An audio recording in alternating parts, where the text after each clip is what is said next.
Listo, la grabación se acaba de iniciar y a ver, mi pantalla se logra ver. Sí, Ya, bravazo. Bien, ya vamos a acabar. Esta es la penúltima sesión, es la sesión número 14 y va a tratar acerca de las emergencias médicas, ¿no?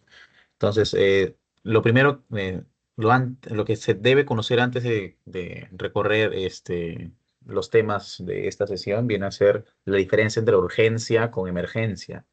¿Ya? La principal diferencia es que la emergencia viene a ser una situación que compromete la vida, que amenaza con terminar la vida, mientras que la urgencia no. Ya es diferente la prioridad que se le da a nivel de emergencia o a nivel del triaje, mejor dicho, ya que las emergencias tienen que tratarse de manera inmediata por comprometer la vida, ¿no? Mientras que las urgencias pueden esperar un poco. ¿Ok?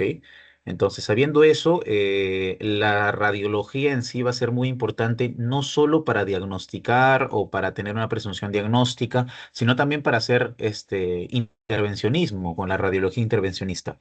¿Ya? Justo la semana pasada hablábamos de la reperfusión en el caso de un accidente cerebrovascular o un infarto agudo de miocardio, ¿no? Que es bastante importante en el tratamiento. ¿Ok? Que se le denomina la angioplastía. Ya, la radiología no solo va a servir para poder diagnosticar, sino también va a servir para poder realizar tratamiento. Bien, entonces básicamente viene a ser una compilación de muchas patologías en el caso de emergencias, ¿no? Y vamos a ver o explorar cuáles son las características radiológicas de cada una de ellas. Bien, pero primero que nada debemos saber qué técnicas vamos a utilizar. Ya recuerden, ¿no? Que emergencia no es lo mismo que urgencia por lo que anteriormente mencionamos, ¿no? Entonces, si es algo de emergencia y requiere de una imagen de la manera más rápida posible, la radiografía puede ser una opción, ¿ya? La radiografía siempre va a ser una opción, principalmente cuando se trata de algo que compromete la vía pulmonar, ¿ya? E incluso también la vía intestinal, ya que existen signos radiográficos como el signo de collar de perla o el signo de la pila de monedas que se ven para ver una obstrucción intestinal, ya que la obstrucción intestinal también es una emergencia, necesita eh, ser operado lo más antes posible, ya que puede traer consigo muchas complicaciones, ¿no? Pero también se tienen otras patologías que comprometen las vías respiratorias, como obstrucciones. Y la obstrucción no siempre se va a ver en la tráquea o en el bronquio proximal, en el bronquio principal en el derecho, en el izquierdo. No siempre va a ser ahí. A veces los objetos extraños siguen avanzando y se meten a los bronquios intraparenquimales, ¿ya? Y es ahí donde la radiografía cobra bastante importancia, principalmente en aquella radiografía que se utiliza la inspiración con la expiración. Vamos a ver cuál es la diferencia también después, no se preocupen. Por ejemplo, esto que se ve, ¿no? Claramente que todo el pulmón básicamente está radiolúcido, ¿no? No se ve incluso la trama vascular y pues se ve acá esta pequeña línea que delimita el pulmón normal con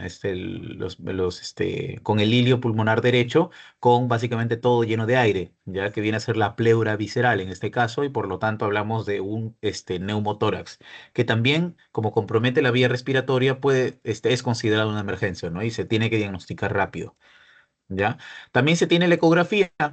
Por ejemplo, si quieres diagnosticar derrames pulmonares, pues es bastante importante. O por ejemplo, si es que quieres saber si es que existe un lito obstruyendo el conducto cístico por es decir, una colecistitis aguda, pues va a permitir esta ecografía poder evaluar eso. No solo eso también, sino que puedes evaluar los riñones, ver si es que hay litos ureterales, etcétera, etcétera, etcétera. La ecografía y la radiografía son las técnicas más accesibles que se tienen. ¿Ya? Son las más rápidas, son las más accesibles. Principalmente la ecografía, ¿ya? Porque hay ecógrafos incluso en áreas de emergencia, mientras que para que sea una radiografía, a veces se le tiene que llevar a un área especializada de las radiografías. Otros sí tienen unas radiografías así ambulatorias, como, rápidas en emergencia, pero depende mucho del hospital, ¿no? Pero los dos son los más accesibles, por así decirlo, ¿ya? Se tiene la tomo computarizada. La tomo computarizada es muy importante también, principalmente cuando tenemos patologías vasculares a nivel cerebral, como un ACV, ya que la tomo computarizada va a poder diferenciar en si se trata de algo isquémico o de algo hemorrágico. ¿Por qué? Porque si se trata de algo hemorrágico, la tomo va a aparecer de esta forma, una zona hiperdensa, porque la sangre es hiperdensa, ¿ya? Ahora, si es que la tomo sale totalmente normal, ¿ya? ¿Eso quiere decir de que no hay accidente cerebrovascular? No, no, porque recuerden que la principal función de la tomo computarizada al evaluar un accidente cerebrovascular es descartar una etiología hemorrágica, ¿ya? Ya que se dice en las literaturas que en las 48 primeras horas de la patología isquémica vascular, la tomografía puede salir normal, ¿ya? La tomografía en las primeras 48 horas puede salir normal. Entonces, si es que la tomografía le sale normal, ¿ya? No, no le sale ni siquiera, no le sale hemorragia y no le sale zona isquémica como acá, pues no se descarta aún así el accidente cerebrovascular, ya que en las 40 ya que en las 48 primeras horas puede salir normal. ¿Ya?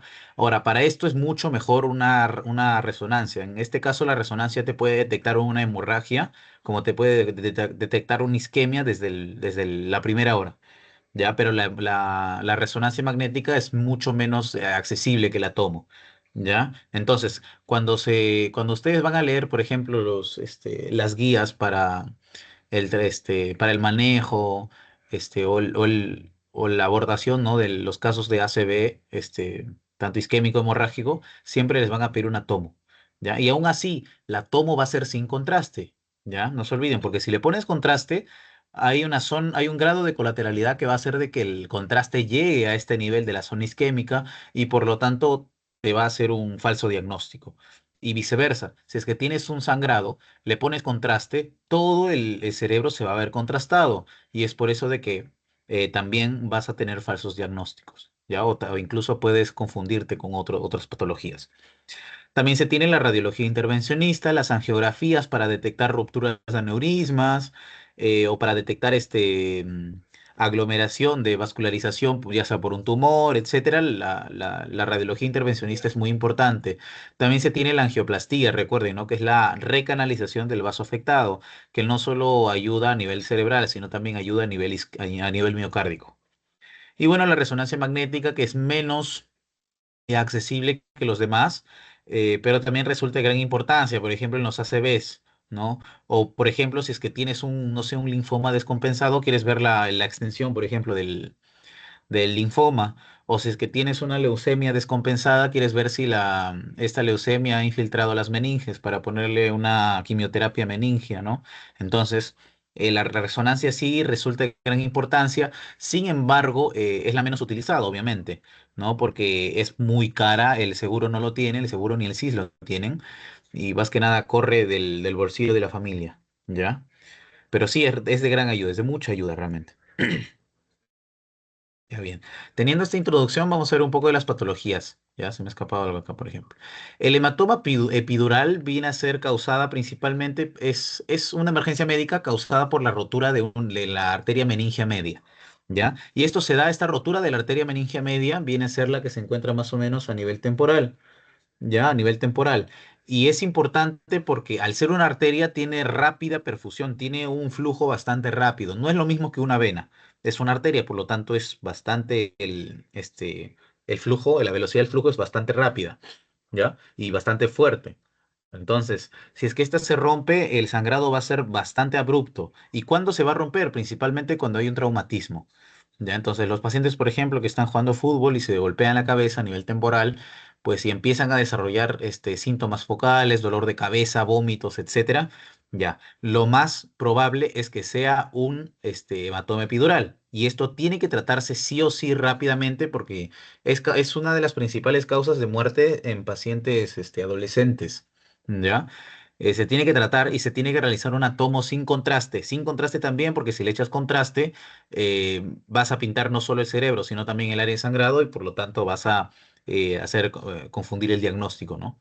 Bien, así de esta forma va a verse como una barriguita, ¿ya? Una convexidad, hacia el cerebro, ¿ok? Y obviamente el área de sangrado va a ser hiperdenso porque es sangre, ¿ya?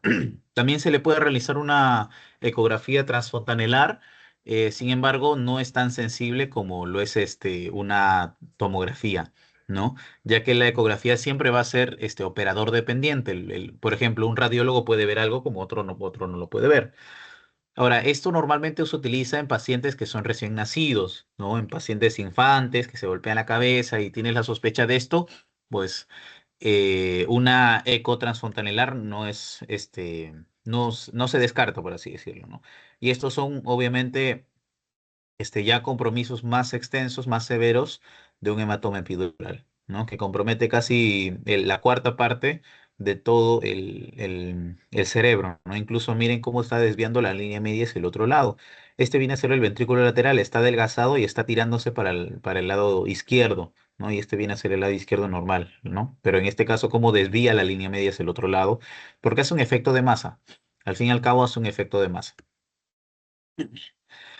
Se tienen hemorragias encefálicas que también en algunos casos son, o sea, son emergencias, sí, son emergencias, pero en otros casos no. Principalmente en las hemorragias encefálicas que son agudas, ¿ya? Que son agudas. Puede ser por hipertensión arterial crónica, por malformaciones arteriovenosas, aneurismas o accidentes traumáticos. Ahora, acá es bastante interesante conocer la epidemiología, porque la causa más frecuente de una hemorragia encefálica en pacientes que son jóvenes, adultos jóvenes y demás, va a ser la rotura de la malformación arteriovenosa, ¿ya? Pero en los pacientes adultos mayores va a ser la amiloidosis senil. ¿Ya? Que es más que nada como que una acumulación a nivel arterial de proteínas que se van generando a lo largo de la vida para, pues, debilitar a ese nivel la arteria y, pues, si el paciente tiene comorbilidades como hipertensión arterial, diabetes, etcétera, se va a romper la arteria y va a causar estas hemorragias encefálicas. ¿Ya? Por ejemplo, se puede diagnosticar también con una ecografía transfontanelar y pueden verlo de esta forma, ¿no? Cómo está invadiendo como tal el cuerpo calloso, o no, el ventrículo lateral, cómo está invadiendo como tal, y hay una hemorragia a nivel del parénquima también, del cerebro. Incluso también puede haber una hemorragia subaracnoidea. Esto es bastante común, no siempre causa sintomatología, pero en algunos casos sí lo hace, ¿no? Y puede ser realmente una emergencia, dependiendo obviamente de la cantidad de hemorragia que haya a este nivel. Subaracnoidea donde realmente debería estar el líquido cefalorraquídeo, pero cuando hay una rotura como tal, ya sea por un tumor, un aneurisma, etcétera, o por accidentes, esto se va a llenar de sangre y va a dar esa vista parecida como si fuera una bolsita, ¿no? Una bolsita. Ya, esa es una hemorragia subaracnoidea. Igualmente acá prácticamente está lleno, ¿no? A nivel frontal, de sangre, ¿no? En este caso parece que le han puesto contraste, ¿no? No se debería utilizar contraste para poder diferenciar las hemorragias encefálicas de las otras, ¿no? Es diferente del hematoma epidural o del hematoma subdural. Son diferentes estas hemorragias, ¿ya? La más común es la hemorragia subaracnoidea, eso sí, ¿ya? Más se tiene el absceso pulmonar, es de emergencia, sí, porque suele estar acompañado de síntomas generales en el paciente. Este paciente va a tener fiebre, ¿ya? No solo va a tener síntomas de la neumonía, sino también van a tener fiebre, que no ceden simplemente con antibióticos a los 5 días, etcétera, dando confusiones en el diagnóstico. Porque recuerden que el absceso viene a ser un espacio lleno de pus, ¿ya? Lleno de pus, básicamente. Es una colección de pus rodeada de tejido inflamatorio y necrosado. Es decir, no está vascularizado. Y al no estar vascularizado, el medicamento no va a llegar y por lo tanto el paciente va a tener fiebre, fiebre, fiebre, fiebre, fiebre, fiebre, fiebre, etcétera. Es por eso que a todos los pacientes que tienen una neumonía no solo se limitan a poder bueno, a hacerle una radiografía, se le tiene que hacer también una tomo, ¿ya? Porque en la tomo vas a poder descartar no solo bueno, no solo vas a poder confirmar, mejor dicho, el broncograma aéreo para el diagnóstico de neumonía, sino también vas a poder descartar la presencia de un absceso o no. ¿Ya? Estos vienen a ser los abscesos, no es un quiste como tal, ya que no es una bola así bien formadita. La bola bien formadita viene a ser así, viene a ser un quiste. Cuando tiene los bordes irregulares es que normalmente viene a ser un absceso. ¿No? En una radiografía lo puede ver de esta forma, ¿no? Puede parecer incluso una caverna. ¿Ya? Pero el diagnóstico de este absceso pulmonar va a ser tomográfico y ecográfico, ya que con la ecografía el médico tratante va a ser capaz de poder drenar el contenido purulento del absceso pulmonar, ¿no? Y por lo tanto darle fin como tal a esa respuesta inflamatoria sistémica que da lugar a la fiebre y los síntomas generales del paciente. ¿Ya? Entonces, bordes irregulares, ecogenicidad heterogénea viene a ser parte de un absceso pulmonar. ¿Ya? Y de esta forma se puede ver un absceso a nivel de la radiografía, que la radiografía no va a ser casi nada sensible. Las más sensibles vienen a ser la tomo y la eco. ¿Ok? Ahora, el quiste hidatídico, ¿por qué he puesto esto como una emergencia? Porque el Perú es bastante prevalente de hidatidosis, ¿ya? Bueno, de equinococosis o hidatidosis, que es lo mismo, ¿ya? Entonces, el quiste hidatídico viene a ser, bueno, recuerden que los humanos somos los hospederos intermediarios del Echinococcus granulosus. El hospedero definitivo va a ser el perro, ya que tiene al adulto a nivel de su intestino y conforme va defecando el perrito va eliminando los huevos. Ahora, el ser humano ya va a ser distinto. Al ser el hospedero intermediario accidental, porque el intermediario habitual vienen a ser las ovejas, etcétera. Al ser el intermediario accidental, no va a desarrollar el adulto, sino va a desarrollar la larva. Y como desarrolla la larva, la forma larvaria de este Echinococcus granulosus viene a ser el quiste hidatídico. ¿Ya? Y como este quiste hidatídico básicamente es como que un epitelio delgado, englobando como tal un espacio lleno de líquido, no pus, ¿ya? Es un líquido inflamatorio propio del Echinococcus granuloso. No es pus realmente, no es un absceso, es un quiste. Pues como tiene una membrana bastante chiquita, bastante pequeña, bastante delgada, pues estos se pueden simplemente romper y causar complicaciones más graves, como por ejemplo anafilaxia o sepsis, etcétera, ¿no? Entonces es una emergencia médica cuando se complica. Ahora, el lugar más frecuente de quiste hidatídico a nivel del ser humano viene a ser el hígado. ¿Ya? No se olviden de ahí, el hígado. Y cuando se encuentra en el hígado, no siempre tiene que ser tratado, ya que como no tiene movimiento normalmente el hígado, como sí lo tiene el pulmón, ¿no? Este no va a estar en tanto riesgo de poder romperse, a no ser de que tenga más de 8 centímetros. Si tiene más de 8 centímetros, sí tiene riesgo y se debe operar. ¿Ya? Y aparte, darle tratamiento, ¿no? Farmacológico. Pero si es que no tiene ese tamaño, entonces no se le opera y no se le da tratamiento, simplemente lo tienes ahí, básicamente. Y obviamente vigilarlo cada cierto tiempo en caso haya sospecha o más que nada si se agranda o no. Ahora, ese es en el hígado, pero cuando se encuentra en el pulmón, no importa el tamaño, siempre va a haber riesgo de que se vaya a romper, porque el pulmón está en constante movimiento y aparte tiene presión negativa. Por lo tanto, le va a ejercer bastante presión a nivel de la pared del quiste y por lo tanto se puede romper, ¿ya? Normalmente el quiste, como está totalmente lleno de líquido, se va a ver así radiopaco, ¿no? Porque está lleno de líquido, se va a ver radiopaco, como que una bola bien delimitada, bien bonita, que no compro, que se ve como tal el espacio de transición entre el pulmón normal con el quiste, ya normalmente se ve así, pero acá viene el problema. Cuando este se rompe, va a entrar el aire y va a salir el líquido, ¿no? Va a entrar el aire y va a salir el líquido. Entra el aire del pulmón y sale el líquido del quiste. Por lo tanto, va a dar estos dos signos clásicos que se le denomina el signo del menisco, que en este caso el quiste ya se ha roto, se acaba de romper literalmente y está en proceso de evacuación total del quiste. En proceso, ¿ya? Está en proceso porque recién se ha roto este pequeño signo del menisco en esta bola gigante radiopaca.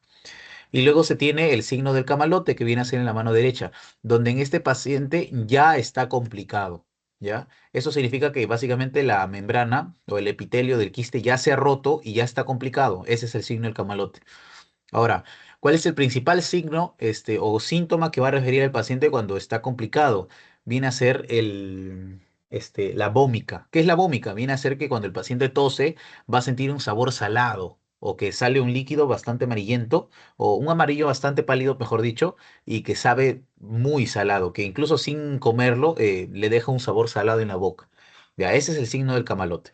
Ahora, en casos más graves, cuando es ya una emergencia médica, viene con anafilaxia, con reacción de hipersensibilidad tipo 1, ¿no? O incluso shock anafiláctico. Ya es importante entonces conocer el diagnóstico de esto.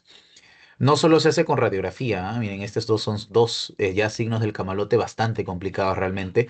Y recuerden que no solo se hace radiografía, también se puede hacer tomografía. La tomografía es más sensible realmente, ¿ya? La tomografía es mucho más sensible.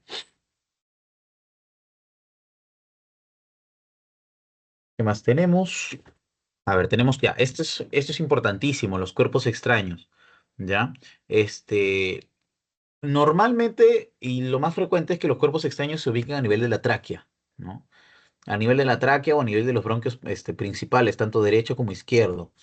Entonces, cuando se encuentra este nivel, pues lo puedes diagnosticar, sí, rápidamente, y dependiendo obviamente de la densidad del cuerpo extraño, porque no siempre se comen, no siempre se comen, no sé, monedas, o clavitos, no, no siempre se van a comer esto los niños, pacientes psiquiátricos o accidentalmente un adulto mayor.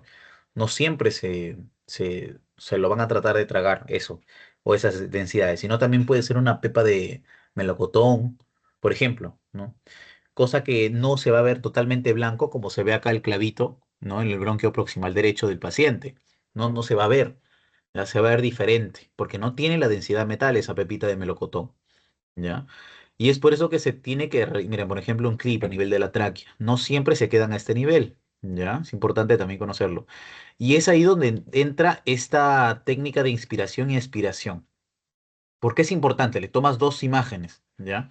Primero, al paciente le pides que haga una inspiración profunda y se mantenga en apnea inspiratoria, es decir, se queda ahí respirando con el tórax bastante extendido. ¿Ya? Y le tomas una imagen, clac, ¿ya? ¿Eso qué significa? Significa que tiene los dos pulmones llenos de aire y por lo tanto los dos pulmones van a estar completamente negritos, completamente radiolúcidos, ¿ya? ¿Y qué es lo que pasa? Tú sospechas de una obstrucción en el pulmón derecho o en el pulmón izquierdo, ¿ya? Entonces le pides que expire todo lo posible al paciente, que bote todo el aire y que se mantenga en apnea expiratoria, es decir, que no vuelva a respirar, ¿ya? Y por lo tanto, cuando le pides eso, el pulmón afectado no se va a disminuir de volumen. Ya, eso quiere decir que si el pulmón, en este caso el pulmón derecho, como está afectado, al expirar, hay algo que está obstruyendo la salida de aire en este nivel, que no se ve en el bronquio principal, no se ve en la tráquea, no se ve en nada. Simplemente que está en un bronquio más abajo. ¿Ya? Y esto es lo que se debe utilizar en emergencia, ya que esto ya lo derivas obviamente al neumólogo, al emergencionista para que pueda solucionar este problema, ¿no? Pero tú siendo, o nosotros haciendo esto, hacemos bastante. ¿Ya? Miren, por ejemplo, este es el pulmón izquierdo, este es el pulmón izquierdo. El pulmón izquierdo cuando inspira se llena de aire y cuando expira, básicamente ya no está tan radiolúcido como si lo está al momento de la inspiración. Significa que este pulmón tiene una evacuación normal, no tiene resistencia. Pero miren el pulmón derecho, está lleno en la inspiración y está lleno en la expiración, por lo tanto hay resistencia. ¿Ya? Ahora, ¿por qué es importante? Porque como hay resistencia acá y como compromete prácticamente todo el pulmón, una complicación frecuente viene a ser la telectasia. Y la telectasia, como está comprometiendo todo el pulmón, puede ser total. Y básicamente eso sería bastante perjudicial, ¿no? Porque lo dejaría con secuelas al paciente. Bien, ya. Si tienen alguna duda, no duden en pararme ya, chicos. No sé si tienes dudas, me avisas ya, Leonardo. Vamos a seguir. Corre- Correcto. Bien, gracias. Ya, el blastoma vienen a ser, o sea, supongamos que un niño, nace, o sea, un recién nacido, ¿no? Que ha nacido con una masa abdominal gigantesca, ¿no? Por ejemplo, ¿no? Ya, lo más común es que sean blastomas, ¿ya? Son básicamente eh, tumores, cánceres malignos, ¿ya? Infantiles o que aparecen en los recién nacidos. ¿Ya? De esto no vamos a entrar mucho a detalle, ya simplemente con ver la masa en una radiografía, ¿no? En este caso en una eco también, pues es bastante importante, ¿ya? Incluso se le puede hacer tomo, pero siempre riesgo-beneficio porque es un infante, ¿ya? Siempre es un riesgo-beneficio, a no ser de que la radiografía o la ecografía no lo vean, pues ya la tomo sería la última opción. ¿Por qué la última opción? Porque en un adulto sería la primera, ¿no? Pero como es un recién nacido, es un infante, no le puedes irradiar tanto, entonces es por eso que es la última opción. Ahora, estas imágenes no solo las puedes ver en los recién nacidos, también pueden aparecer en los adultos que se descompensan, ¿no? Que tienen ese tumor maligno que no se lo han visto y pues se terminan descompensando en adolescentes y demás. Entonces, si las operaciones en los adolescentes sí le puedes realizar una tomo, ¿no? Pero no voy a entrar en mucho detalle porque el diagnóstico siempre va a ser con biopsia, no se olviden. Incluso se puede confundir este blastoma con un sarcoma. Ya hay también sarcomas que son tumores que en este caso no son originarios de células precursoras, sino son originarios de células mesenquimales, ¿no? Como parte del hueso, el músculo, tejido conectivo, ese es tejido mesenquimal, ¿no? Por lo tanto, también se pueden diagnosticar con estas técnicas de imagen. No, mejor dicho, diagnosticar no, simplemente tener la presunción diagnóstica de ello. ¿Ya? Se tienen muchos sarcomas, muchos blastomas, e incluso los germinomas, ya se pueden diagnosticar también. Entonces, eh, más a detalle no vamos a entrar, ¿ya?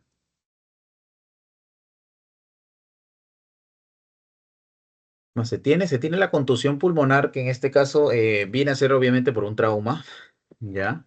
Que realmente poder diagnosticarlo, diagnosticar una contusión pulmonar es bastante difícil, ¿ya? Principalmente se le llama contusión pulmonar cuando un pulmón está prácticamente todo afectado y el otro también puede estarlo, ¿ya? Principalmente por una lesión traumática y por hemorragia y edema, ¿ya? Ahora, esto no viene a ser una telectasia, no viene a ser nada. ¿Por qué? Porque se nota incluso un poco de la trama broncovascular y un poco del pulmón como tal. No sé si lo logran diferenciar. No está totalmente radiopaco como si lo está, por ejemplo, en una telectasia total.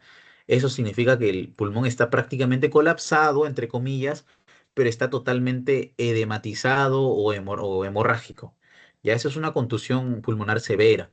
Esto se puede deber a accidentes de tránsito, se puede, o a lesiones con arma blanca, ¿no? Cuchillos, por ejemplo, en los asaltos. Y no solo es lo importante ver esto. Miren, por ejemplo, esto de acá se ve mucho mejor el pulmón como tal y cómo está delacerado, cómo está de hemorrágico, ¿no? Y no solo va a afectar esto, sino también, por ejemplo, se pueden ver el compromiso de las partes blandas, ¿ya? Se puede ver el compromiso de las partes blandas, del hueso y demás. ¿No? Cómo está, este paciente está prácticamente politraumatizado. Miren la ubicación de esta clavícula derecha y la ubicación de la clavícula izquierda. Está totalmente lesionado. ¿No? Este posiblemente haya sido un paciente de un choque, por ejemplo, ¿no?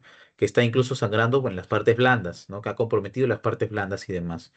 Ya, estas son las famosas contusiones pulmonares. Ahora, normalmente esta no va a ser la causa que mate el paciente, ¿no? Dependiendo obviamente de la causa que haya, por la que haya sido causada como tal todo el cuadro del paciente, pues puede morir por cualquier causa, ¿no? Incluso hay algunos que mencionan a la insuficiencia renal aguda como de las principales causas de muerte de los pacientes con accidentes automovilísticos, ¿no? Aparte, obviamente, de los golpes certeros en la cabeza que te terminan matando al instante. También se tienen las hernias diafragmáticas, que se tienen dos principalmente, la Morgagni, que es la más común y es la que tienen que conocer, ¿no? La Morgagni que es en el mediastino anterior, ¿no? Que se puede ver de esta forma, que es básicamente asas intestinales que cruzan como tal por una debilidad diafragmática hacia el mediastino anterior o hacia el espacio retroesternal o incluso al espacio anterior del pulmón. Ya, obviamente comprometiendo la respiración, la inspiración y demás. Miren, por ejemplo, ya no, miren, estos vienen a ser las asas delgadas, estos vienen a ser asas gruesas, no como el asa gruesa pasada como tal. Y estos normalmente son recién nacidos, ¿ah? Normalmente son recién nacidos, ¿ya? O sea, niños, infantes, esas son hernias diafragmáticas. Ahora, se pueden diagnosticar otro tipo de hernias también, por ejemplo, las hernias inguinales. También le haces una radiografía, puedes ver como tal un asa intestinal pasando por el canal inguinal. Ahora, si quieres ver como tal la causa o tienes dudas diagnósticas, la tomografía viene a ser mucho mejor, ¿ya? Ya, se tienen acá dos patologías más que ya la hemos visto, ¿ok? Tanto el neumotórax como el derrame pleural, ¿ya? El neumotórax, recuerden que es aire en el espacio pleural, mientras que el derrame pleural viene a ser agua en el espacio pleural, es diferente, ¿ya? Cuando se tiene entonces un neumotórax, al tener aire en el espacio pleural va a ser un efecto de masa, al igual que el derrame pleural. El aire como el agua van a ser efecto de masa, ¿ya? Básicamente estás llenándole algo como tal al espacio pleural y va a empujar el pulmón sano hacia el lado, no, perdón, va a empujar el pulmón enfermo hacia el lado sano, ¿ya? Este neumotórax va a estar bien delimitado, se le conoce porque no va a tener la radiolucidez exacta del pulmón, ya que el pulmón va a ser radiolúcido, va a ser negrito, sí, pero va a tener la trama va a tener la trama vascular, la cual le va a dar como que cierto grado más blanco que un área totalmente lleno de aire. ¿Ya? Este es un área totalmente lleno de aire. Este también es un área totalmente lleno de aire, pero también tiene confluencia de los vasos sanguíneos, ¿no? De la trama vascular. Es por eso que no son de la misma, no son del mismo color como tal, ¿ya? Y aparte de ello, van a tener un límite bastante bien marcado, ¿ya? Que viene a ser esta línea de acá, que es la pleura visceral, ¿ya? Y eso es bastante frecuente y se logra ver muchísimo en los neumotórax, ¿ya? Ver la pleura, incluso el muñón, miren cómo se ven los muñones pulmonares. Incluso o sea, la pleura es el principal signo para diagnosticar neumotórax. Siempre lo deben buscar cuando sospechan de esto. Ahora, hay planes en terapéutica, por ejemplo, para poder realizarlo, o sea, en las emergencias, ¿no? Porque el paciente llega disneico, viene con insuficiencia respiratoria aguda, ¿ya? Entonces hay maniobras obviamente para descongestionar ese pulmón, eso ya es más intervencionista, ¿no? Pero para diagnosticarlo se tiene la radiografía, ¿ya? Básicamente la radiografía acá viene a ser la más sensible, ¿ya? Es la más utilizada, siempre lo va a ser, ya que se le puede realizar un atomo, sí, pero un atomo no va a ser muy, o sea, realizar un atomo para diagnosticar un neumotórax, mejor realízale perdón, para realizar, claro, para diagnosticar un neumotórax, mejor realízale una tomografía, determinas que existe el neumotórax, le descongestionas el pulmón y si sospechas de una causa adicional, ya sea TB, etcétera, pues le pides un atomo. Ya esa sería la conducta inicial, ¿no? Luego, el derrame pleural, por ejemplo, viene a ser el espacio pleural lleno de líquido. ¿Ya? Ahora, este líquido puede ser diverso, puede ser exudado por una infección, por ejemplo, ¿no? Una TB, o una neumonía aquí en la comunidad, o una intranosocomial, puede ser lleno de ese exudado, puede ser un trasudado, ¿sí? Un trasudado que es diferente. En el trasudado se da principalmente por enfermedades sistémicas no infecciosas, como por ejemplo la insuficiencia cardíaca congestiva, por ejemplo la cirrosis hepática, etcétera, ¿no? Ahí se diferencian principalmente con los criterios de Light, que lo conocemos, ¿no? Como tal. Y pues puede ser incluso sangre por arma blanca, por TB, etcétera, que se le denomina hemotórax.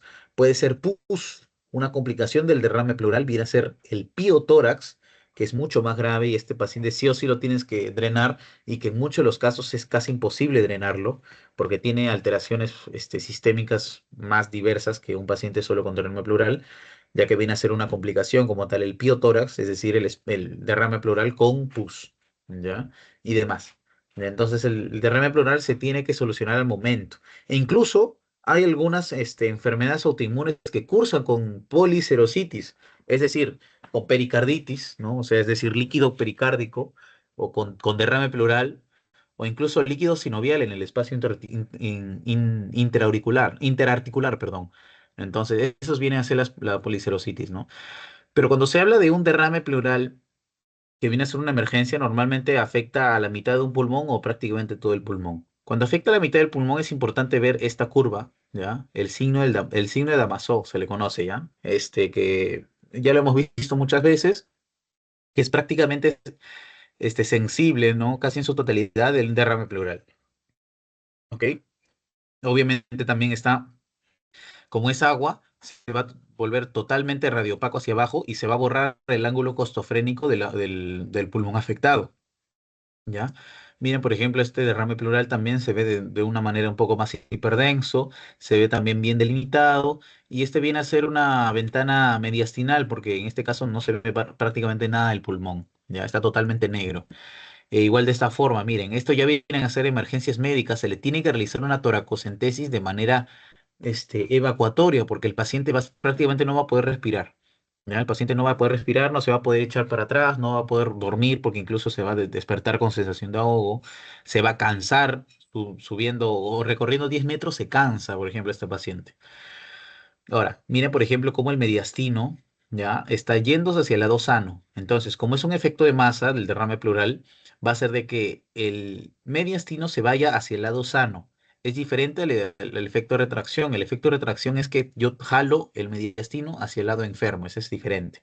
Ya tanto el neumotórax como el derrame pleural van a ser efecto de masa. Ya, por ejemplo, miren en el neumotórax cómo está desviando todo el mediastino hacia el lado sano, ¿no? Y está dejando que se vea, por ejemplo, la columna vertebral dando el signo de la columna desnuda, ¿ya?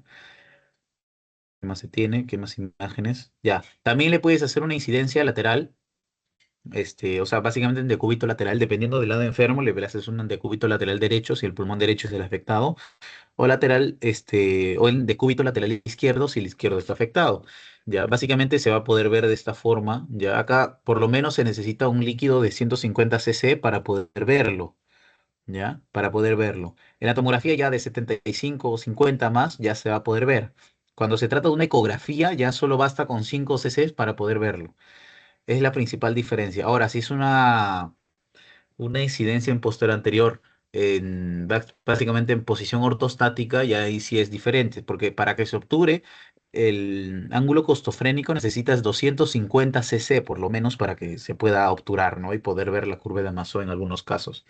¿Ya? Entonces, lo más sensible para el diagnóstico de derrame pulmonar va a ser la ecografía. La ecografía solo basta con 5 cc para poder diagnosticar y poder saber de que nos encontramos ante un derrame pleural, que aunque sea mínimo debe ser estudiado, ya que en condiciones normales hay 0,1 a 0,2 cc de líquido pleural por cada kilo del paciente. Entonces, es importante estudiarlo sí o sí.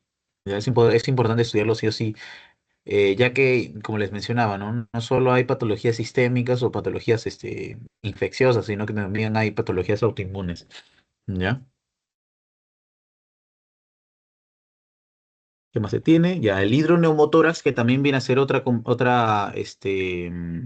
viene a ser también otra patología, en este caso hidro, agua, neumo, aire, ¿no? Viene a ser la combinación entre los dos, que acá ya lo hemos visto básicamente, ¿no? La presencia simultánea de tanto el aire como el líquido. Como el líquido por gravedad se va hacia abajo y el aire por gravedad puede flotar y se va hacia arriba, eso va a ser lo que vamos a ver el nivel hidroaéreo horizontal, ¿no? Que se le conoce y que se ve de esta forma. ¿No? Este es el nivel hidroaéreo. Por arriba aire, por abajo agua. Es diferente a un derrame pleural. ¿Por qué? Porque no se ve la curva de Damasó. Al no verse la curva de Damasó y se ve también, y se ven los signos, obviamente, del ángulo costofrénico obturado y demás, pero al no verse la curva de Damasó ya no es un derrame pleural. Y aparte, por encima de esta línea horizontal, se ve totalmente radiolúcido, ¿no? O sea, lleno de aire y por lo tanto estamos frente a un hidroneumotórax. Principal causa, traumática. Acá se ve muchísimo mejor, por ejemplo. No se ve la curva de Damaso, ¿no? Se ve también el ángulo costofrénico bastante obturado y también un espacio totalmente lleno de líquido, ¿no? Un espacio bastante radiopaco, con con un nivel hidroaéreo bastante marcado. Por arriba está totalmente lleno de aire, ¿no? Bastante radiolúcido. Ya ese es el nivel hidroaéreo. Igualmente acá en una tomo se puede ver, por ejemplo, miren, este es el pulmón viable, este es el único pulmón viable. Por arriba se encuentra el aire y por abajo se encuentra el agua. ¿Ya? ¿Por qué por arriba se encuentra el aire? Porque recuerden que para realizarle una tomografía, al paciente lo tienes que echar, ¿no? Para que pueda entrar por el túnel o el gantry y ahí se le puede irradiar, ¿no? Por eso es que el aire se va a ir hacia arriba y el agua se va a ir hacia abajo, ¿no? Hacia la espalda, ¿no? Y este es hacia el esternón. ¿Por qué sé que esta es la espalda? Porque acá están las vértebras, ¿no? Y demás. Aire, agua, ¿no? También hay neumonías complicadas. En este caso, las neumonías complicadas puede ser un empiema, un absceso, sí, pero la más complicada de todas es la neumonía necrotizante, ¿ah? Paciente que tenga neumonía necrotizante es, al menos el 70%, el 80% fallecen realmente porque es muy complicado. Resulta también un poco de la suerte que tenga el paciente porque normalmente estos pacientes no responden a antibiótico-terapia, aunque sean de amplio espectro, etcétera, no responden, ¿no? Y por lo tanto se le tienen que hacer lobectomías. y a veces hacerle una lobectomía bastante extensa resulta más complicada que incluso otras, otras formas de tratar de solucionar el problema, ¿no? Entonces, estas vienen a ser emergencias sí o sí. Por ejemplo, miren esta atrofia como tal del pulmón, ¿ya? Esta atrofia del pulmón, con sangrado incluso, ¿ya? También. Y parece que hay un poco de derrame también, pero esto es lo principal. Esta es una neumonía necrotizante, ¿ya? ¿Qué es la neumonía necrotizante? Radiológicamente hablando, este, viene a ser una neumonía, es decir, hay broncograma aéreo, una hiperdensidad con los bronquios visibles, ¿ya? Esa es una bronconeumonía, pero con esa zona de neumonía con espacios muertos, es decir, con cavidades, con bullas, cavidades y bullas principalmente, ya que los neumatoceres son diferentes, ¿no? Cuando se encuentra entonces una neumonía con espacios muertos, ya se habla de una neumonía necrotizante y normalmente el lóbulo afectado tiene que sacarse, ¿no? Con una lobectomía, ¿ya? Con una lobectomía. Entonces, la gran mayoría de los pacientes que desarrollan neumonía necrotizante fallecen, lamentablemente. Mm.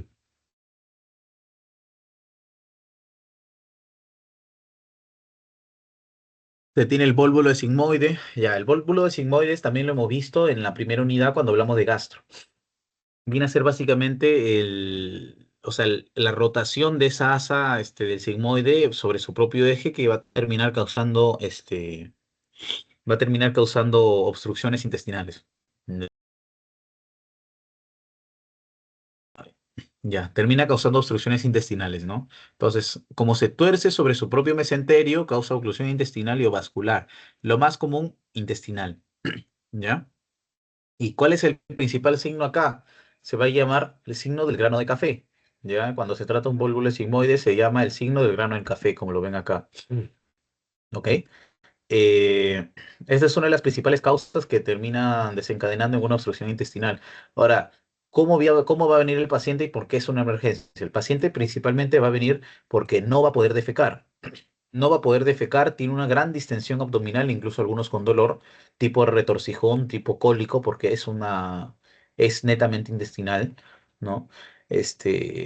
Y básicamente no va a poder defecar y en algunos casos más extremos van a tener vómitos fecaloideos. Es decir, obviamente recuerden, dependiendo del lugar de obstrucción, los vómitos van a ser diferentes. Pueden ser vómitos alimentarios, cuando es netamente de esófago, el estómago, ¿no?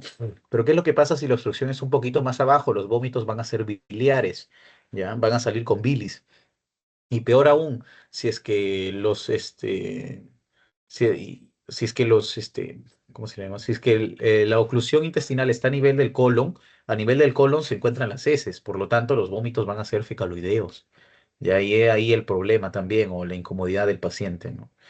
Entonces, se va a ver de esta forma principalmente. Se puede diagnosticar netamente con una radiografía, sí, pero una tomo también puede ser bastante importante para poder descartar otras patologías como las neoplasias, ¿no?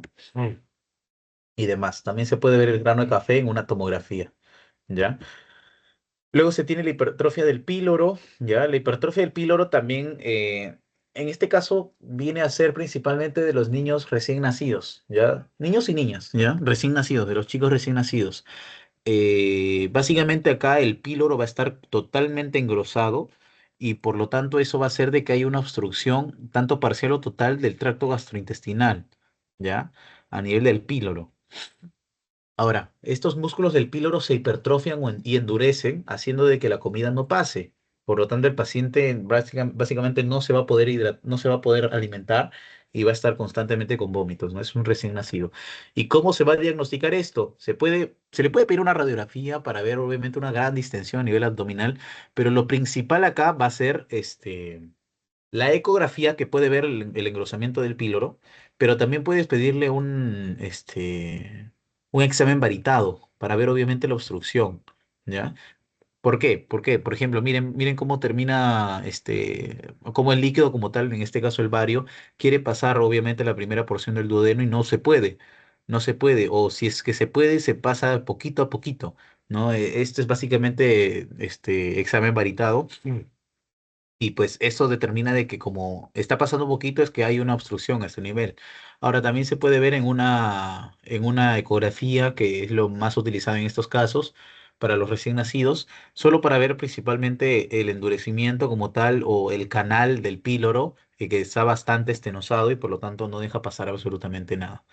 ¿Ya? Estos pacientes se les terminan operando, obviamente, ¿no? Para que dejen de tener este problema. Ahora, ¿recuerdan cuando les mencioné que la ecografía no es, no sirve básicamente para el estudio del tracto gastrointestinal? Y lo repito, no sirve realmente, pero en algunos casos se puede utilizar esto, principalmente, y es la indicación más, más viable, viene a ser la hipertrofia del píloro, ¿ya? También se puede ver de esa forma, ¿no? Miren la luz totalmente estenosada, ¿ya? Mm. ¿Qué más se tiene? Ya. La colecistitis aguda, recuerden obviamente la triada, ¿no? De fiebre, dolor abdominal en hipocondrio derecho y, bueno, la ictericia, ¿no? ¿Por qué ictericia? Porque terminas generando una colestasis, ¿ya? Una colestasis. ¿Por qué? Porque si es una colecistitis significa que hay una piedra a nivel del cístico, ¿no? Y por lo tanto no deja que la bilis termine de salir. Básicamente lo obstruye y por lo tanto hay un flujo retrógrado y terminas generando un efecto de colestasis, una reabsorción perdón, de la bilirrubina, claro, una absorción de la bilirrubina, y por lo tanto, como ya se ha conjugado, viene a ser un efecto colestásico, ya que se aumenta la bilirrubina directa, perdón, ¿ya? Directa o conjugada, que es lo mismo. La colecistitis aguda es una emergencia, sí, porque esta colecistitis aguda puede terminar de, perforarse, ¿no? Porque por la gran presión que se encuentra hacia adentro, ¿no? Se puede perforar y terminar generando sepsis. O incluso puede convertirse en una colangitis aguda, que es mucho más grave poder tratarla, ¿no? Es mucho más complicada, ¿no? Que se vuelve en colangitis aguda cuando el paciente está hipotenso. Bueno, a esa triada se le agrega la hipotensión y se le agrega el trastorno del sensorio. Ya esa es una complicación mucho más grave. Ahora, en estos casos, para diagnosticar una colecistitis aguda, se le pide una ecografía de primera mano, ¿ya? Se le pide una ecografía de primera mano. Ahora está saliendo, obviamente, nuevas, guías para poder ver qué cosas se le pide al paciente de primera mano. Sí, ahora está saliendo, donde se dice de que se le tiene que pedir una colangioresonancia.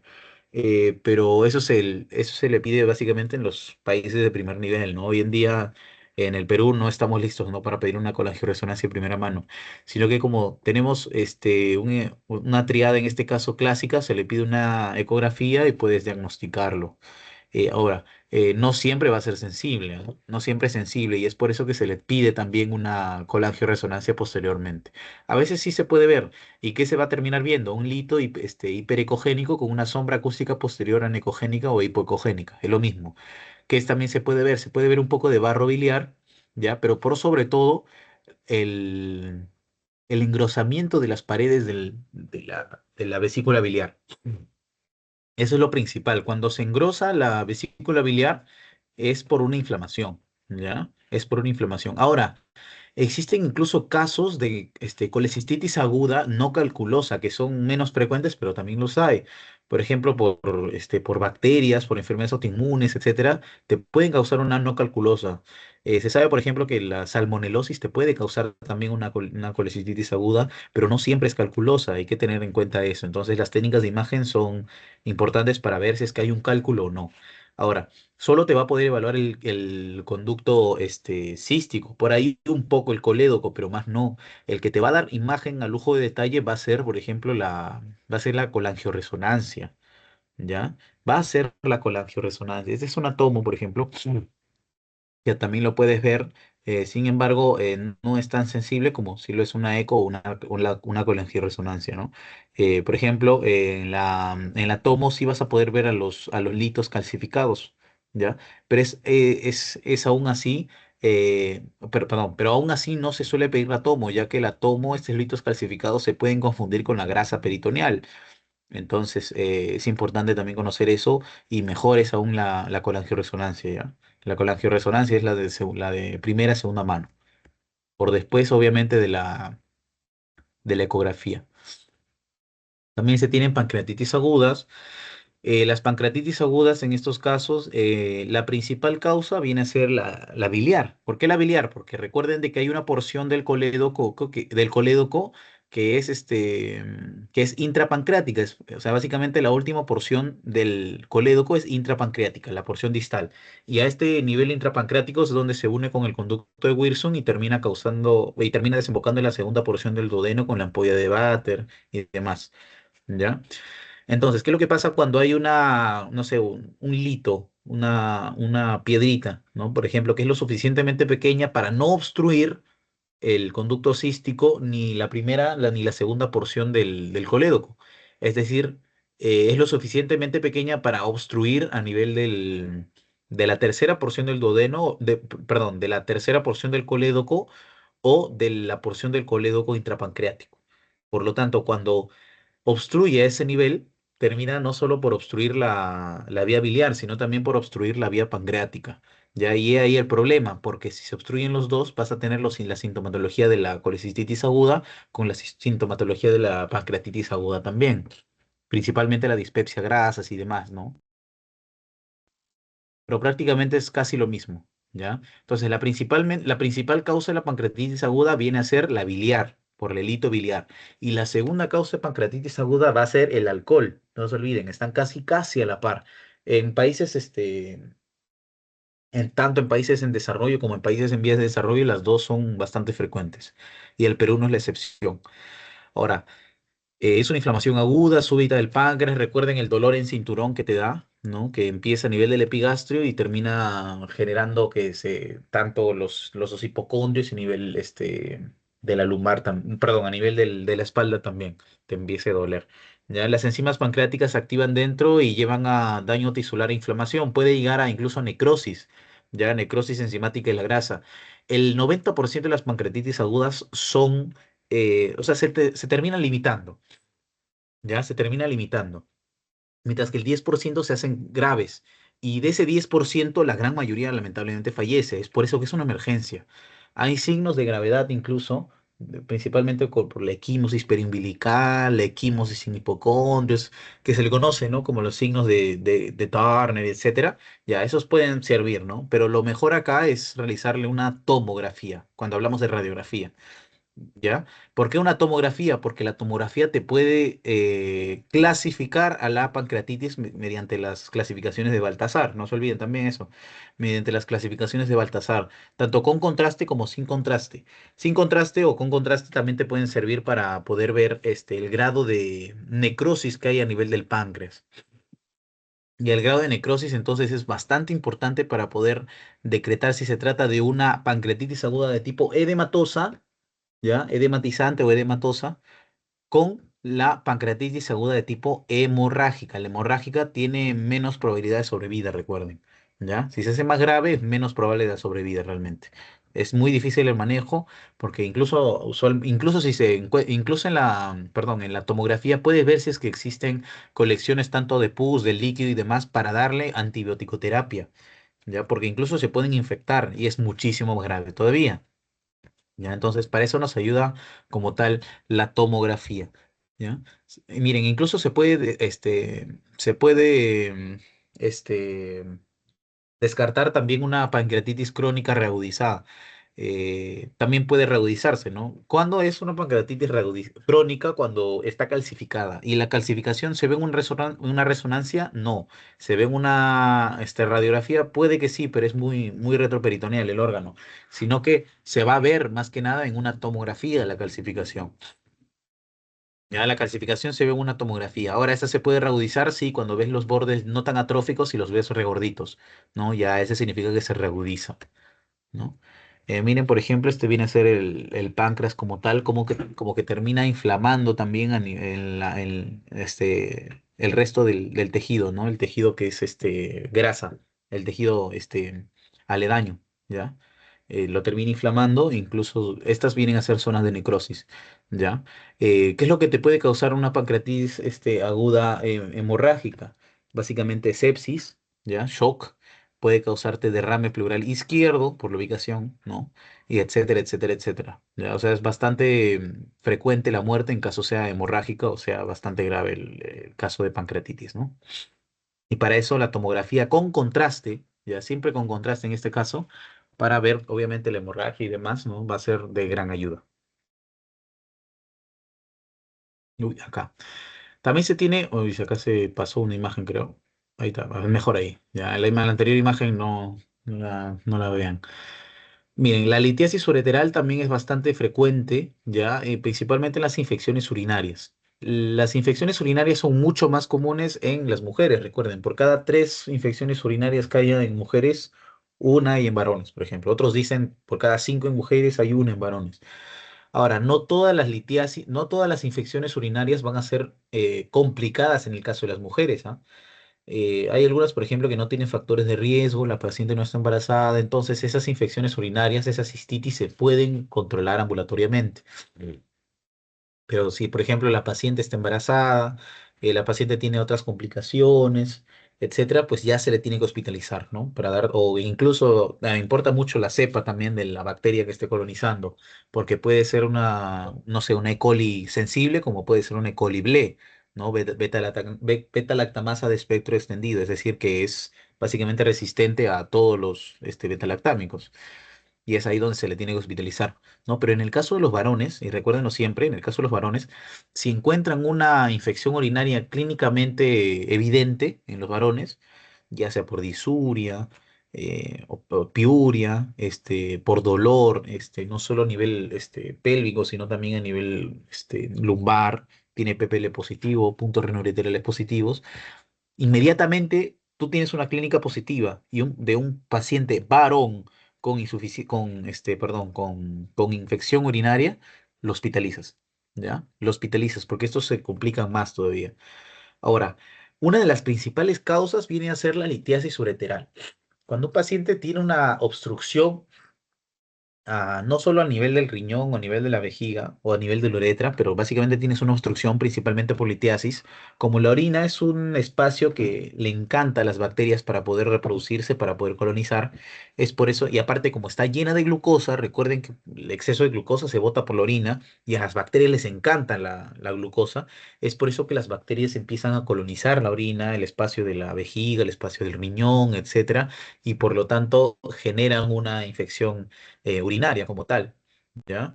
En el mejor de los casos aún no lo generan y solo tienen obstrucción, ¿ya? El paciente le duele el orinar, tiene mucha disuria, etcétera, ¿no? La litiasis no solo va a ser a nivel ureteral, sino también puede ser a nivel uretral o puede ser a nivel renal, ¿ya? Cualquiera te puede causar una obstrucción. Cualquiera. Incluso la obstrucción no siempre se causa por litos, puede ser incluso por tumores. ¿Ya? Los tumores también son frecuentes para que terminan causando obstrucción como tal del sistema urinario. No solo eso, recuerden que la principal causa de muerte de las embarazadas viene a ser una insuficiencia renal postrenal, porque termina obstruyendo también los uréteres renales, ¿no? Esa gran obstrucción, obviamente la carga del niño termina obstruyendo obviamente el sistema urinario, ¿ya? Y demás. También en los adultos mayores no se olviden de la hiperplasia benigna de próstata o también del cáncer de próstata, que es muy común. Ya el cáncer de próstata es uno de los más comunes a nivel del mundo. Hoy en día, según Globocan 2022, si no me equivoco, último que ha sacado, el de próstata básicamente ha llegado al primero. Ya, entonces es muy importante tener en cuenta ese diagnóstico diferencial en los adultos mayores. Y es por eso que se tienen que hospitalizar, ya que normalmente son por causas más graves, ¿ya? En el mejor de los casos es una hiperplasia benigna, ¿no? Simplemente se ha hiperplasiado el tejido y ahí quedó. Pero en el peor de los casos es un cáncer y pues el paciente pues se le tiene que tratar, ¿no? Como tal. Entonces, la litiasis ureteral se va a diagnosticar con una eco principalmente. También se le puede hacer una tomografía, en este caso la tomografía se lo hace sin contraste, ya que en estos normalmente los litos renales están formados principalmente por oxalato de calcio. Y como es calcio, le hace sin contraste y vas a diferenciarlo principalmente en una tomografía, porque es calcio, ¿ya? Una ecografía sí te lo puede ver principalmente cuando evalúa riñón, uréteres, aunque en uréteres es un poco más difícil, ¿ya? Puede salirte normal, pero no significa que no haya un lito. Le haces una tomo sin contraste, una urotem sin contraste en la fase simple y te va a salir esto, ¿ya? Por ejemplo, miren este gran lito a nivel del riñón derecho. También se tiene el aneurisma de aorta. El aneurisma de aorta es una complicación, obviamente, de bueno, la ruptura de aneurisma de aorta viene a ser una complicación del aneurisma de aorta, ¿no? Ante situaciones de estrés, posquirúrgicos, etcétera, pues se pueden obviamente romper estas paredes y terminar causando emergencias potencialmente mortales. ¿Ya? Él le puede realizar, por ejemplo, una tomografía, en este caso es una reconstrucción digital, ¿ya? Donde se ven solamente los vasos renales, tanto derecho como izquierdo y demás, y miren esta gran aneurisma antes de que se divida, obviamente, en la arteria ilíaca derecha y en la arteria ilíaca izquierda. Lo puedes ver. Lo puedes ver también una ecografía abdominal. Sin embargo, es menos frecuente poder verlo ya en una eco abdominal. Mejor le haces una tomo o mejor le haces una radiología intervencionista para ver obviamente el grado obviamente de dilatación anormal que existe a nivel de una porción de la aorta. Ya, esto se puede romper incluso. La radiología intervencionista te puede ayudar a ver si es que se ha roto o no, ya, además de la tomografía también. Se tiene también la apendicitis aguda, que es, el diagnóstico no siempre va a ser con imágenes, ¿ah? Si te piden por ahí una imagen o te dicen cuál es la técnica de imagen que se utiliza en la apendicitis aguda, es la tomografía. La tomografía se utiliza porque es mucho más sensible que una ecografía. Por ejemplo, la ecografía puede tener sensibilidad del 50%, 40%, ¿no? Mientras que la tomografía con contraste va a tener una sensibilidad muchísimo mayor, del 90 o 85%, ¿no? Es por eso de que se prefiere realizar una tomografía en caso te requieran alguna imagen, ¿no? Porque hay algunos hospitales donde se diagnostica apendicitis simplemente con la clínica, ¿ya? La clínica es muy importante acá también, ¿ya? Pero esto se da principalmente, la principal causa, no olviden, de una apendicitis aguda viene a ser obstructiva. Esto puede ser principalmente por los fecalitos. Ese material fecal que se almacena en este espacio ciego, básicamente el apéndice ciego, ¿no? Donde se almacena acá en este espacio y conforme va pasando el tiempo, este se va calcificando y demás y va a terminar generando una inflamación de las paredes, lo que termina determinando esta patología. Ahora, no solo esas, en nuestro medio también es muy importante tener como diagnóstico diferencial no solo al fecalito, sino también al oxiuros o también al enterobius vermicularis, que le encanta esta zona del apéndice, ¿ya? Le encanta el apéndice y como es grande, como puede incluso reproducirse, en gran cantidad terminan obstruyendo esta luz como tal y terminan generando esta patología, ¿no? Entonces, ¿cómo se va a ver? Se va a ver principalmente de esta forma, ¿no? Un apéndice totalmente engrosado. Realmente este apéndice en condiciones normales es muy pequeño, pero miren cómo las paredes están totalmente engrosadas y demás, ¿no? También se puede ver en una ecografía, pero aún así no es muy sensible como una tomo. La tomo con contraste viene a ser la principal para poder diagnosticarlo, ¿verdad? En caso te pidan una imagen, porque la gran mayoría es clínico. También se tiene la hernia inguinal, que básicamente una radiografía lo va a poder ver, ¿no? Como se ven acá. Ahora también la tomo, la tomografía también es importante para poder verlo y poder analizar el compromiso como tal, no solo de la parte del asa intestinal, sino también de las otras partes, ¿no? Igualmente, ¿ya? Esa es la hernia inguinal como tal. Sí. ¿Qué más se tiene? La torsión testicular, recuerden que tienen hasta las 6 horas para poder devolverle la irrigación al testículo, ya que de 6 horas o más el testículo es inviable y básicamente va a morir, va a estar necrosado. Y ahí es ahí donde se le tiene que sacar, ¿no? Se va a hacer una orquitectomía, ¿ya? ¿Qué se tiene? Se tiene que básicamente el cordón espermático se tuerce sobre su propio eje y hace que se interrumpa el flujo sanguíneo hacia ese testículo, generando, ¿qué cosa? El hidrocele reactivo, la disminución de la ecogenicidad del testículo. Ya, esos son los principales. Y si le haces una ecodoppler, ya vas a ver de que la irrigación es pobrísima. Ya, la irrigación es pobrísima, igualmente. La irrigación es muy pobre. Conforme va pasando, obviamente, el tiempo, conforme va pasando el tiempo, vas a tener esto, ¿no? Una disminución más marcada incluso de la ecogenicidad en una torsión testicular. También se tiene el signo de Whirlpool, que básicamente es la torsión como tal del cordón espermático sobre su propio eje, lo que genera esta gran disrupción, ¿no? A este nivel que debería estar lineal, ¿no? Ese es el signo de Whirlpool. ¿Ya? ¿Qué más se tiene? Se tiene el quiste de Una, ovario, una perdón. pregunta, o sea, cuando disminuye su patrón, ¿no? Su ecogenicidad, hay menos flujo sanguíneo, ¿verdad? Sí, por ejemplo, a ver un momento. Esta puede ser la imagen, por ejemplo, de una torsión testicular en la primera hora, ¿ya? Pero este puede ser en la quinta hora, 5 horas y media puede tener ya. Conforme va pasando más tiempo de falta de flujo sanguíneo, va a disminuir más la ecogenicidad, ¿sí? Sí, Ya. Bien, entonces tenemos el quiste de ovario, que es básicamente una bolsa llena de líquido, los quistes a nivel del ovario. Esto básicamente lo ve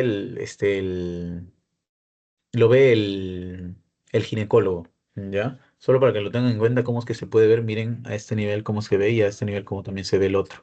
Ahora, el ovario es importante verlo, ya que puede tener incluso no solo lo ve el ginecólogo, ¿ah? También lo ve el endocrinólogo, solo para que lo tengan en cuenta, ¿ya? Ya que estos quistes ováricos normalmente son importantes porque sintetizan hormonas androgénicas, hormonas masculinas. ¿Qué es lo que hace? Hace que la paciente adulta, obviamente, ¿a qué me refiero con adulta? 20 años a más, donde no es común el acné, le aparezcan granitos en la cara, le aparezca bigote, le aparezca barbita, le aparezca bastante vello axilar, etcétera, ¿no?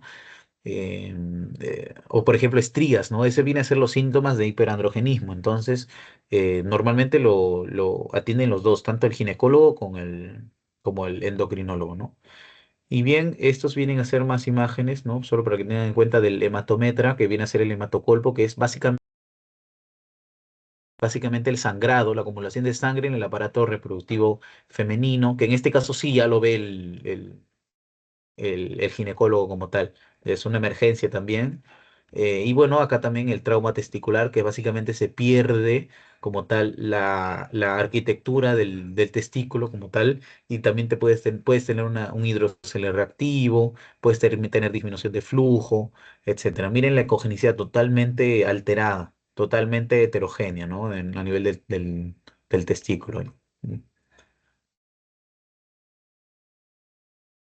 Se tiene la ruptura del tendón, por ejemplo. En este caso, la ruptura del tendón se va a diagnosticar principalmente con una eco, ¿ya? La ecografía va a ser importantísima, ¿ya? Normalmente el tendón se va a ver como líneas fibrilares, ¿ya? Bastante bien delimitadas líneas fibrilares, cuando se tiene una ecografía en vista longitudinal, ¿no? Ya que si se ve en vista transversal se va a ver punteadito, ¿no? Ahora, este tendón, cuando pierde mira, por ejemplo, este tendón se está desviando hacia arriba y acá está la otra parte del tendón. Eso significa que básicamente se ha desgarrado o ha habido una desinserción del tendón, ¿no? Como tal. Principalmente por traumas en los pacientes que son deportistas. Ya va a pasar esto. Miren, por ejemplo, esta es una parte del tendón a nivel proximal y esta es la otra parte del tendón. Miren cómo se ha terminado por desplazar. ¿Ya? También se pueden ver las fracturas, que en algunos casos son emergencias, sí, en algunos casos, no siempre, pero básicamente se va a poder diagnosticar con una radiografía, ¿no? En el caso de estas fracturas que se termina de perder la continuidad normal como tal del hueso, las fracturas de estrés se van a poder diagnosticar con una resonancia magnética, no se olviden, porque ni la radiografía ni la tomografía van a poder ver las fracturas de estrés, la resonancia magnética sí. ¿Y qué más se tiene? También la tomografía, en este caso, se van a utilizar para las articulaciones que son más complejas, como por ejemplo la cadera, la muñeca, un poco el codo, la base del cráneo, importantísima, que la fractura en la base del cráneo le trae al paciente el signo de los ojos de mapache, ¿no? Que se vuelven tumefactos ambos ojos, ¿no? Ambos contornos de los ojos. Y bien, eso sería todo hasta el día de hoy. No sé si tienes alguna consulta, Leonardo. Voy a ir mandando el post-test. Eh, bueno, dos cosas. Sí, ¿Podrías volver a explicar sobre hemorragia encefálica para ver un poco su diferenciación? Y bueno, ¿cuál sería lo más preguntado de este tema? Lo más resaltante, más que, que se repite, ¿no? sí. A ver, toque. Ya, hemorragia encefálica, ¿no? ¿Esto te refieres? Correcto. Ya, la hemorragia encefálica normalmente no va a ser causado por accidentes traumáticos. Normalmente es causado por roturas de aneurismas, es decir, una bolsita que se termina rompiendo y termina generando el sangrado. Ya, es diferente al hematoma epidural. El hematoma epidural sí va a tener como etiología algo traumático. El paciente se va a golpear la cabeza, ya sea porque se cayó de cabeza, porque recibió un pelotazo, etcétera, pero va a tener un trauma como tal por medio. Ahora, la diferencia, por ejemplo, es que el hematoma epidural va a ser la rotura de la arteria meningia media. En el caso de las hemorragias encefálicas, no siempre va a ser por una rotura de arteria, a veces puede ser rotura de vena. ¿Ya? Por ejemplo, la causa más frecuente en las hemorragias encefálicas en los en los adultos jóvenes viene a ser la rotura de aneurisma, ¿ya? Es la aneurismática, ¿ya? Mientras que en los adultos que son mayores, los adultos mayores, los ancianos, la causa más común viene a ser por amiloidosis senil, ¿ya? Amiloidosis senil, principalmente si le agregas más factores de riesgo como la hipertensión arterial, etcétera, ¿no? Ahora, radiológicamente, ¿cómo lo vas a ver? Se va a ver principalmente el hematoma epidural, lo vas a ver, por ejemplo, como una extensión a lo largo de la corteza, pero que tiene una convexidad, una pancita que da hacia el cerebro. Ya, ese es el hematoma epidural. Y principalmente se da cerca al lóbulo parietal, perdón, al lóbulo temporal, ¿ya? Cerca. Eh, ¿Cuál es más emergencia? La más emergencia es la epidural. ¿Ya? La hemorragia encefálica a veces incluso no es emergencia, pero suele dar síntomas de focalización, eso sí, la hemorragia encefálica. ¿Ya? Ahora, la hemorragia subaracnoidea o la hemorragia encefálica como tal no es que tenga una forma bien delimitada como tal, salvo que sea la subaracnoidea, ya que en este caso, como es el espacio subaracnoideo, se puede ver como una bolsita, ¿no? Saliendo del espacio como tal de la subaracnoides. Normalmente por ese espacio pasa el líquido cefalorraquídeo, ¿no? En este caso va a ser totalmente diferente, pierde su densidad y se ve como una bolsita, como lo ven acá en la derecha. Pero en sí una hemorragia encefálica no siempre va a tener una forma, ¿ya? Puede ser a nivel frontal, puede ser a nivel del cuerpo calloso, a nivel del ventrículo lateral también. Entonces es bastante diferente poder verlo, ¿no? El hematoma epidural entonces se va a diagnosticar con una tomografía sin contraste y la hemorragia encefálica también, ¿ya? Con una tomografía sin contraste. Pero en estos casos también le puedes realizar una transfontanelar. Para el epidural es mucho más difícil realizarle una transfontanelar, ya que como es más pegado al cráneo, pues se puede dar falsos diagnósticos, ¿no? No sé si hasta ahí está bien Sí. Correcto. ¿Sí? Sí. Y Ya. Ah, ya, lo, perdón, me preguntaste de lo que más pueden preguntar, ¿no? sí, Ya. ¿Pero tenías Ya. una consulta? Te acabo de interrumpir, creo. Era eso. Ah, La ya. segunda. Ya, sí, está bien. Obviamente diferenciar emergencia de urgencia, ¿ya? De estas dos, obviamente mi recomendación es que sepan epidural, ¿ya? Mi recomendación es que sepan epidural, ya que es la que tiene las características más marcadas como tal, ¿ya? El absceso también, el quiste hidatídico no creo que sea tan necesario.